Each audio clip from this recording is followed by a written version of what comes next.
Hello, welcome back to Black Swan Outdoors, and today we're out for a hike, and I thought I would do something a little bit different. Normally when I'm hiking in the southern hemisphere, I have with me a compass that is gauged for the southern hemisphere. Today I brought down with me my Lenzetic Kamega H3. This isn't typically a compass that I hike with regularly. I generally like base plate compasses a little better. Although that being said, I do like this compass and don't use it as often as I necessarily should. So I thought for this trip I would bring this down and demonstrate and kind of show what it looks like to take a northern hemisphere compass and use it in the southern hemisphere. I've seen a lot of videos and forums and people talking about how compasses are unusable. Well, although this is not the global version of this compass, it's a military compass, surplus compass, and it can be used, I feel, comfortably in the southern hemisphere. You can see, or perhaps you can see on the look at the disc, that dip, that gravitational pull, and so the global compasses aren't going to allow for that dip to happen, and it'll be a little bit more. It's going to be a little bit more accurate in the sense that it's not going to get hung up. But this Lenzetic compass isn't getting hung up that I see, and I'd feel very comfortable bringing this with me. So although it's not designated a global compass, it appears to me that it's working. You know, I mean, it's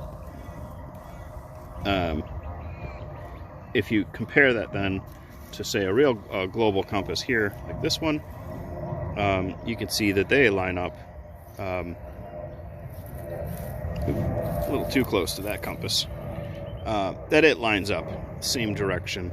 This one's obviously going to settle a lot faster, quicker than this one. You just have to be careful when you're taking your bearings. Now compare that then with the little clipper, the Sun 2 clipper. And this thing, the disc gets hung up so quickly that it would not be something that I would rely on. I'd have to mess around with this a little bit more. I'd have to be very careful in using a compass like this. If I was going to do that, it just would not be terribly reliable without shaking it or making sure it's not dipping. And that it's going to north. Eventually it's going to go north, so it'll work. But will it work great? No. Is it worth buying a global version of this compass? Absolutely not for a $20 compass.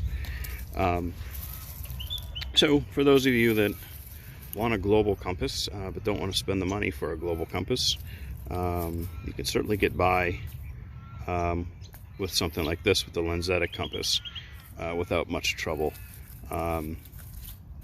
Otherwise you can go with the regular global compass. Now, if you haven't seen the video before, I showed you how to turn this. This is an old plotting compass that is no longer usable.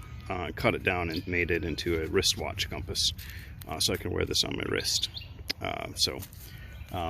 Yeah, so again, that's what it looks like when you take a northern hemisphere compass into the southern hemisphere.